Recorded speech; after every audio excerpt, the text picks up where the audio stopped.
Hello and welcome to ILTV's Israel Daily. I'm Aaron Porras, and before we begin, we want to remind you again that for more of the best content from Israel, sign up today for our streaming platform, ILTV+. Now, coming up in today's newscast, the invasion of Ukraine now entering day 7, Russian forces pushing forwards towards the capital and displacing hundreds of thousands of people. Meantime, Ukraine's President Zelenskiy calling on his Jewish brethren around the world to join the fight. This after the Babyn Yar Holocaust Memorial destroyed by Russian rocket fire. And lastly, a deeper look at the growing chorus against the Russian invasion from within the Russian community itself.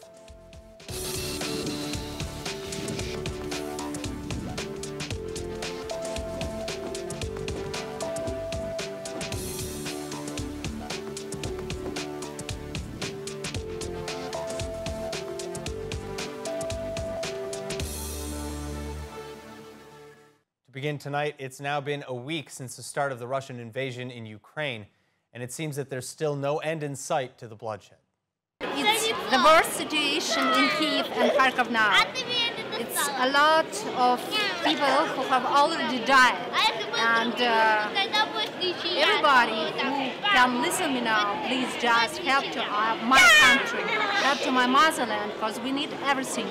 We need I don't know, gowns, foods, everything. Very scary. Мы хотим домой. We want to go home.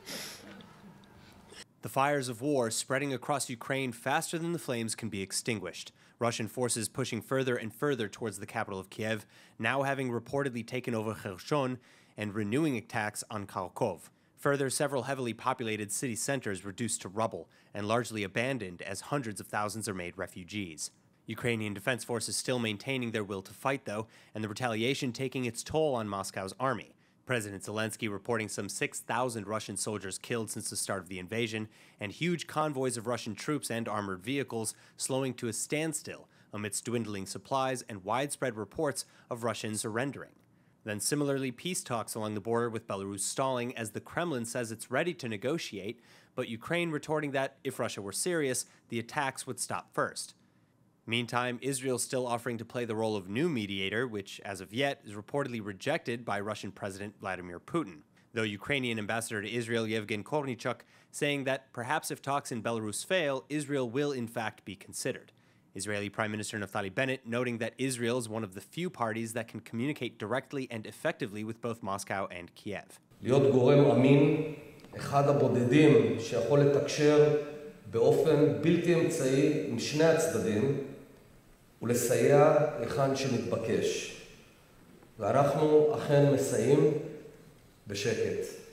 Additionally, Israel continuing with its shipment of humanitarian aid to Ukraine, 3 planes full of some 100 tons of medical equipment, essential medicines, water, purification systems, tents, blankets, coats, and sleeping bags already heading to the battlefront.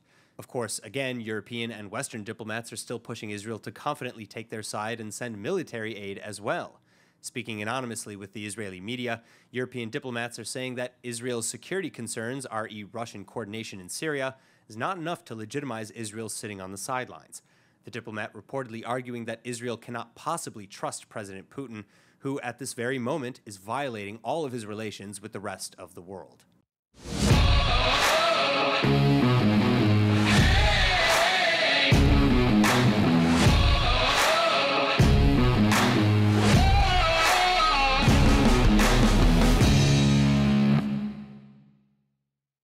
Now joining us live from Kiev, local resident Irina Sergeyenko.